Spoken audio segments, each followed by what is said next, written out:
ikkita nol aslida 1 million pochkasi bor. Qancha pul qoldi? Narxi $10,000. O'rtoqlar, buni ko'paytirish juda ham oson. Belgilamasiga qiynalib qolar ekanmiz. 4-misollar tahlilini boshlaymiz sizlar bilan. Bu degan 4-misol. Savol quyidagicha. Avtomobilning narxi $10,000 edi. Narx ketma-ket 15% 2 marta oshgandan keyin avtomobil narxi necha foiz bo'ladi? Ya'ni qanday narx bo'ladi deyapti. Ko'pchilikning muammosi 2 marta 15% otsa 30% bo'ladi deydi va uni $13,000 deydi. Bu xato. 13,000 bormi yo'qmi? Bu asli bo'lishi kerak. Lekin bu qaranglar, bu xato javob bo'ladi. Muhimi qaranglar, 2 marta ketmagan 15% oshsa 30% oshdi degani emas, tushundinglar? Har safar yangi foiz birga nisbatan olardi. Esinglarda o'tganman bu narsani, foizda o'tganman. Xo'p, ketdik. $10,000 narx mana mashina. Birinchi yil 15% otsa, hamma narsa standart 100% yuradi. Aytganman oldin. 15% oshsa 1.15 bo'ladi son va u ko'payib turib 1.15 deyiladi. Ma'qulmi? Tushunarli? Keyingi masala. Yana 15% oshsa, davomidan 1.3 emas, yangitdan yana 100% olasizlar. Yana yangi 15% qilasizlar. Bu degani boshqatdan 1.15. Tushunarlimi? Eng global narsani aytib ketdik. Mana bunaqa savol tushib qolishi mumkin. Narxi $10,000. Dastlabki yil talab ko'pligi uchun 15% oshirildi mashina narxi deydi. Keyin mahsulot talab tushib ketib qoldi ikkinchi yil deydi. 15% tushirildi deydi. Qanday o'zgardi narx desa o'zgarmaydi degan javob bilan javobda kamida. 15% oshsa 15% normal narsa deydi. O'zida qolaveradi deydi. Aslida unaqa emas. Chunki yangi narxni puli qimmatroq bo'ladi. Birinchi yil oshgan narx. Kattaroq pulni foizi ham puling 50% ber deyapti menga aytayapti. 100,000 pulim bo'lsa 50,000 beraman. Sen 50% ber deyapti. Yonida masalan deylik 150,000 pul bo'lsa 75,000 pul beradi. Muhimi katta pulning foizi ham bir xil ko'ringanmi, javobi kattaroq chiqib qoladi. Tushunarli? Bu degan u farq qiladi degan. Bo'ldi, shuni bilib qo'yinglar. Muhimi o'zgarmaydi deb qo'ymanglar o'sha payt.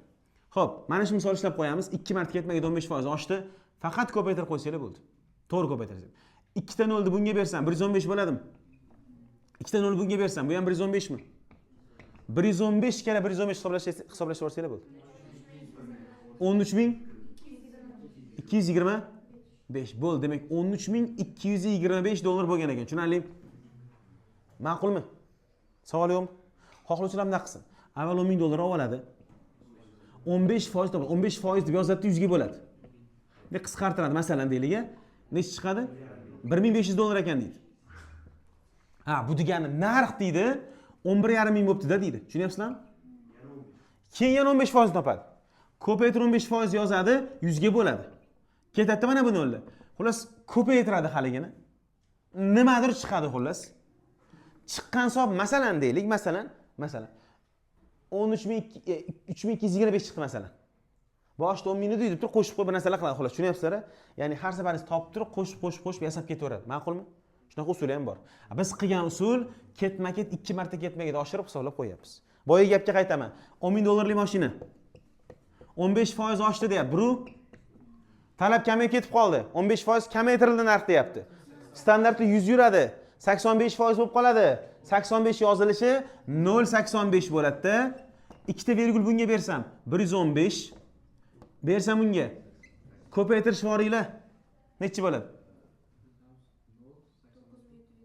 9,770. Demak, narx arzonlagan aslida. Tushunarli? Xulosa 10,000lik mashina aslida 9,775 sotiladi. Ya'ni 225 zararda. Tushunyapsizlar?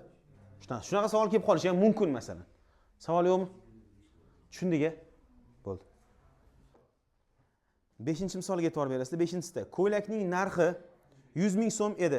Dastlab ko'ylak narxi 10% oshirildi, keyin 15% arzonlashtirildi.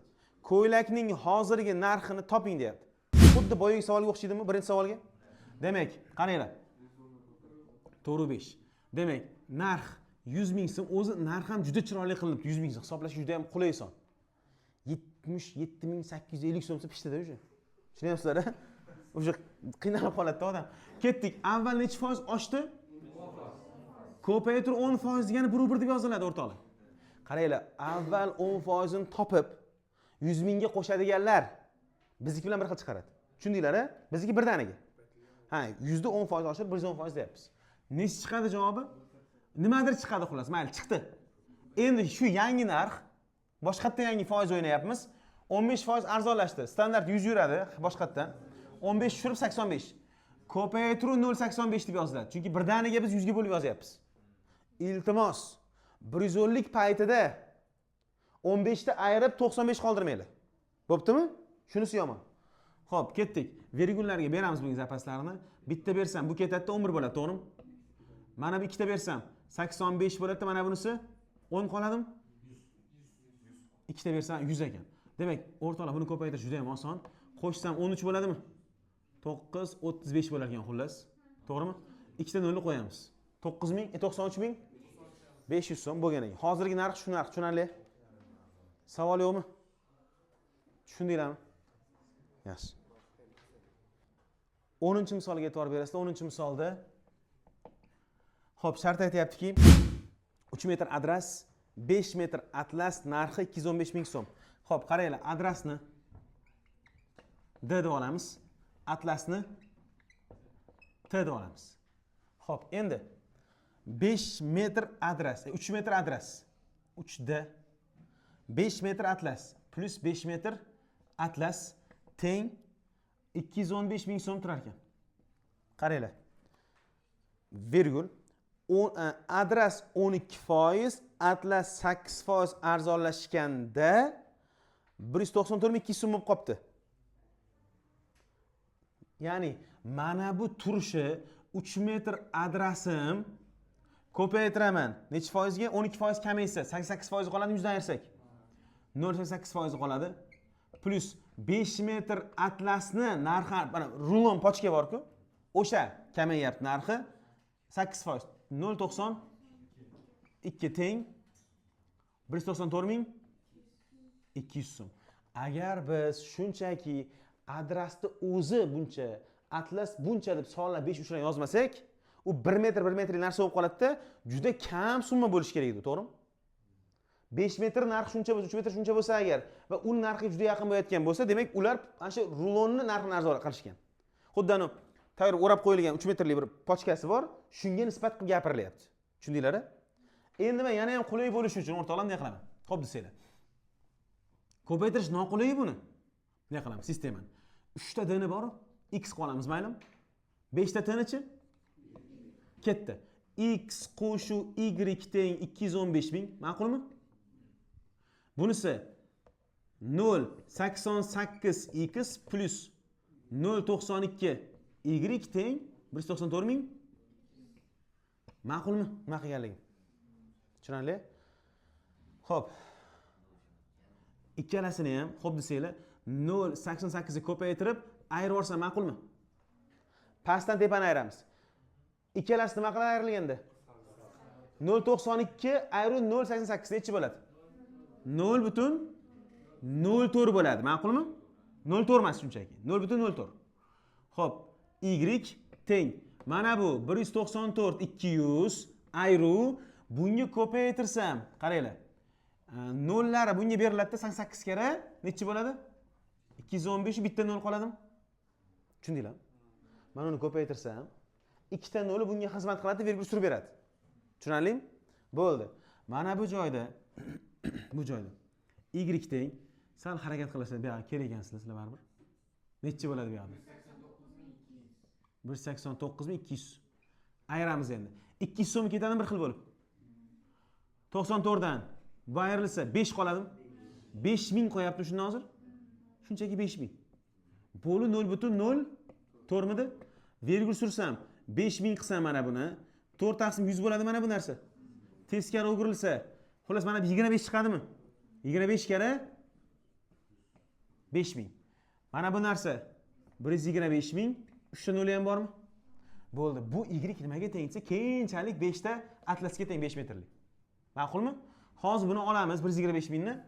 Mana bu yoqqa olib kelib qo'yamiz. 125 ming keladigan bo'lsa agar x nimaga teng desa 10 ga ayriladida 215 ming ayru 125 ming. Qancha? 95 ming emasmi? 95 ming so'm. Nimaning narxi bu? Rom 90 ming? Xo'p, 90 ming ekan. Bo'ldi. Demak, x'imizni olib boramiz joyiga. 3 ta adres teng necha pulga? 90 mingga. Adresning metri qancha ekan? 30 ming so'mdan bo'lgan ekan. Ma'qulmi? Xo'p, keyingisi y'imizni javobi 125 ming. Y'imiz 5 ta t edi. 125 ming. Atlasimiz 25 ming metr bo'lgan. Demak, adres qimmatroq yurar ekan. Tushunarlimi mana? Qancha qimmatroq? 5 mingga qimmat yurar ekan. Shuni so'ragan. Bormi? Tushundinglarmi? Zo'r savol. Belgilamasak qiynalib qolar ekanmiz. O'zi shundoq ham qiynaldik o'rtada. Undan battar qiynalib qolar ekanmiz belgilamasak, tushunarli? Yaxshi yozib olamiz. 15 ga e'tibor berasizlar. 15-savolda. Bir oilaning oylik maoshi 15 million. Uning 60% oilaviy xarajatlarga sarflanadi. Qolgan pulning 30% bankka omonatga qo'yadi. Oila bankka necha so'm pul qo'yadi? Savol quyidagicha, tushundinglar? Demak, 15 million pul bor jamg'armada. Oylik tushadigan pul bu. Jami 2 kishilikmi, 3 kishimi bilmayman, xolos oilani umumiy tushadigan summasi, bu oylik summasi. Shuni necha foiz xarajatga ketadi? Bo'ldi, yozaman, qaranglar.